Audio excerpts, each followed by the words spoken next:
Assalamualaikum warahmatullahi wabarakatuh. We are from the first group.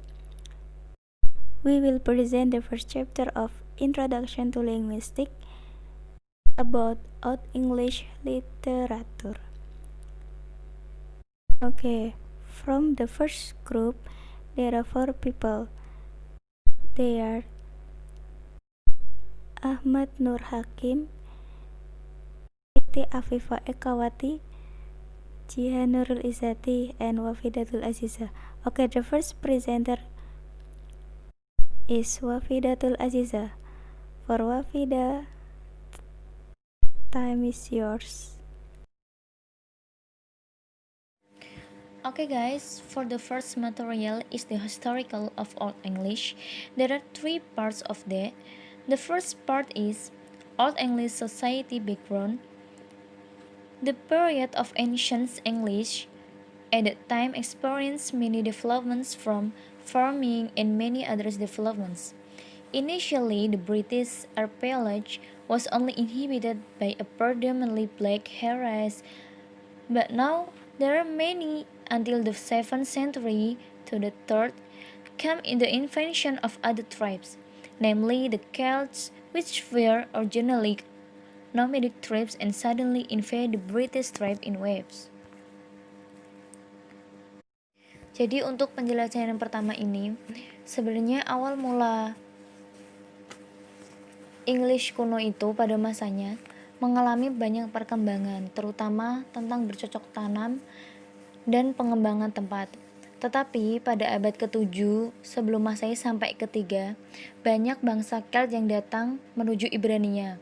Otomatis negara Ibrania mengalami kemunduran setelah datangnya Celt, karena Celt merasa banyak sekali keuntungan setelah mereka tinggal di Ibrania. Contohnya, dia menganggap bahwa Ibrania adalah tempat yang paling cocok untuk bercocok tanam dan perluasan wilayah. Untuk pengertian atau penjelasan tentang bangsa Celt akan saya lanjutkan ke part yang kedua. Okay, and then the second part is the relations between the Celts and the Hebrews. Celts who invade British people are generally bigger and younger people. Actually, the relationship between Celts and Iberians is only between the colonizers and the colonized people. But then, their cultures are mixed. Elements of the Iberian cultures are dominant in the areas of Wales, Cornwall, Ireland, and the Scottish Mountains. Jadi untuk menyambung penjelasan pertama tadi, sebenarnya suku Celt itu adalah suku yang pengembara yang datang hanya untuk mengunjungi atau hanya sekedar mampir saja. Tetapi saat dia sudah mengetahui tentang Ibrania, dia sangat tertarik dengan negara tersebut. Lalu hubungan antara Ibrania yang dimaksud dengan Hebrews tadi adalah Ibrania. Apa hubungan Celt sama Ibrania? Sebenarnya Celt adalah bangsa penjajah Ibrania dan Ibrania adalah yang dijajah. Tapi mereka lama-kelamaan ternyata kebudayaan mereka bercampur. Lah, contoh kebudayaannya seperti apa? Bercocok tanam dan segalanya seperti penempatan tempat, bercocok tanam, tentang politik itu seperti bercampur. Otomatis mereka seperti tidak memperdulikan lagi tentang penjajahan-penjajahan tersebut. Akhirnya mereka bersatu. Kemudian untuk the third part is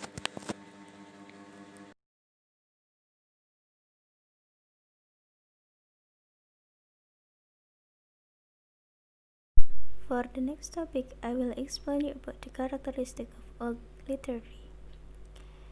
Here there are 2 characteristics, those are prose and poetry.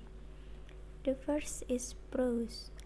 English prose work was preceded by the legal code of King Ethelbert I of Kent, written within a few years of the arrival in England of Augustine of Canterbury. The earliest translations into English date to literary prose from the late 9th century, when King Alfred wanted to improve his proficiency in learning English. Jadi karya prosa bahasa Inggris itu diawali oleh hukum Raja Ethelbert I yang berasal dari Kent. Dia menulis dalam beberapa tahun saat berada di Inggris. Karya prosa yang dia ciptakan masih menggunakan bahasa dia sendiri. Lalu pada akhir abad ke-9, awal penerjemahan prosa tersebut ke dalam bahasa Inggris yang dilakukan oleh Raja Alfred karena dia ingin meningkatkan kemampuan dalam belajar bahasa Inggris. Alfred sendiri menerjemahkan beberapa prosa yang telah ada saat itu. And the aims of English prose is to restoring the culture of the British people, which was destroyed by the attacks insistently by the Scandinavians. Tujuan diterjemahkannya ke dalam bahasa Inggris ini yaitu untuk memulihkan kebudayaan bahasa Inggris yang hancur akibat serangan yang bertubi-tubi oleh bangsa Skandinavia. And for the second characteristic is poetry. Poetry is a formulation that depicts on a set of stock phrases and sentences patterns, applies standard epithets to various character classes, and depicts scenes with such repetitive image as eagle and wolves fighting during battle to feast on carcasses and ice and snow appearing in the landscape to signal sadness.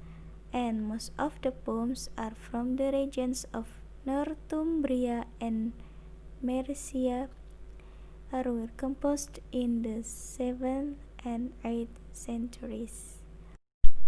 Dari sini kita mengetahui bahwa puisi adalah rumusan yang menggambarkan pada seperangkat frase saham dan pola kalimat, menerapkan julukan standar untuk berbagai kelas karakter, dan menggambarkan pemandangan dengan gambar seperti berulang sebagai elang dan serigala yang menunggu selama pertempuran untuk berpesta bangkai, dan es dan salju yang muncul dalam landscape untuk sinyal kesedihan.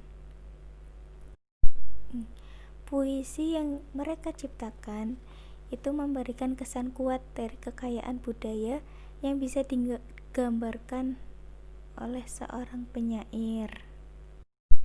Sebagian besar puisi yang mereka ciptakan ini merupakan terjemahan dan saduran dari kitab-kitab perjanjian lama dan baru, kisah orang-orang suci, dan sajak-sajak yang paling utama itu berasal dari daerah-daerah Northumbria dan Mercia dan diciptakan dalam abad ke-7 dan ke-8.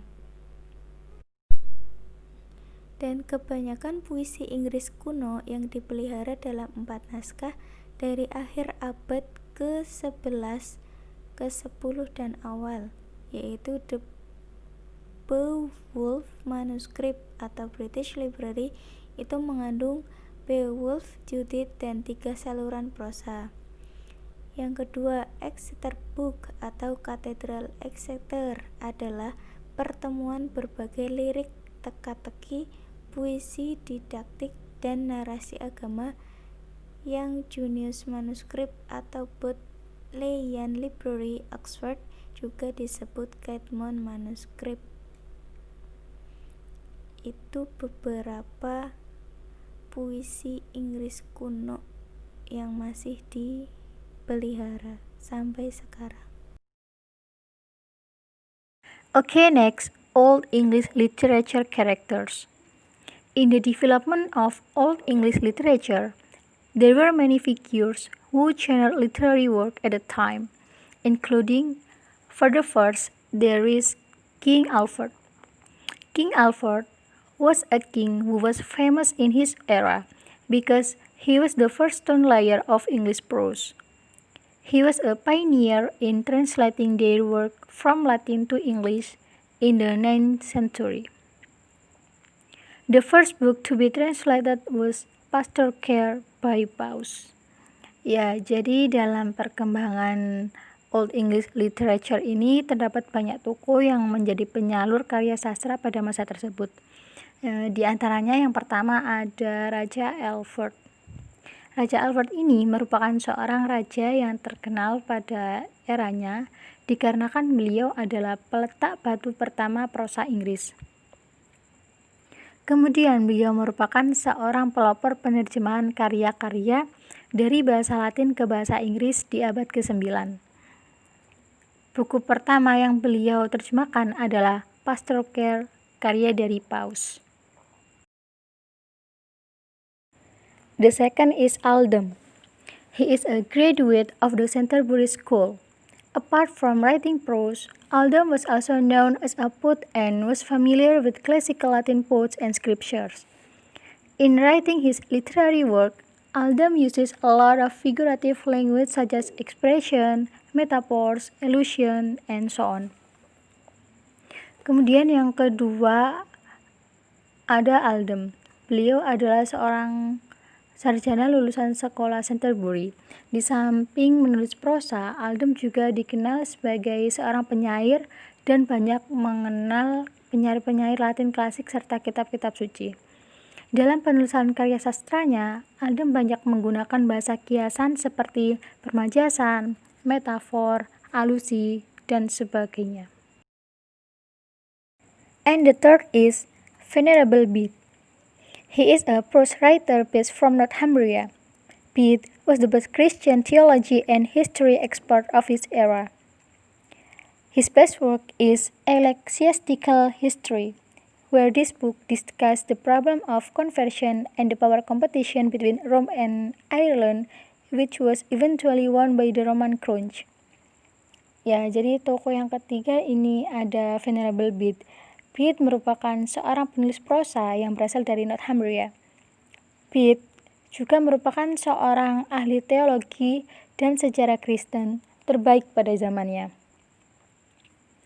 Karya Bede yang terbaik adalah Ecclesiastical History, di mana buku ini membahas tentang masalah konversi dan persaingan kekuasaan antara Roma dan Irlandia yang akhirnya dimenangkan oleh Gereja Roma. To better understand, there are examples of folk epic story, namely Beowulf. Beowulf is a poem that consists of 300 lines and belong to the folk epic type. Oh, I'm sorry, 3,000 line. In the story, Beowulf defeats and kills a monster, an inhabitant of a coastal swamp named Grendel. The monster has messed with King Hrothgar's palace. After Beowulf's success in killing Grendel and his mother, he is made king and reigns for 50 years. Beowulf is killed while fighting a fire dragon. To better understand how to Beowulf, I will read an example to define the storyline. Hrothgar and Grendel. Hrothgar, king of the Danes, has built near the sea a magnificent hall named Harrods, where he sits with his tenants at the mead drinking and listen to the chatting of the gleemen. For a while he lived in happiness, and is known for and wide as splendid and liberal prince. But one night there comes from the marshland the hound of unearthly and malicious creatures of the sleeping dens and carries their corpse away to his lair. The next night, the same thing is repeated. No moral power seems able to cope with the gigantic foe. In the winter night, Grendel crouches in the splendid hall, the filling all its bright ornament. For 12 years, this scourge afflicts the dance until Hrothgar's spirit is broken. Okay, from the story above, we can know the situation of Hrothgar's palace before the giant Grend's attack.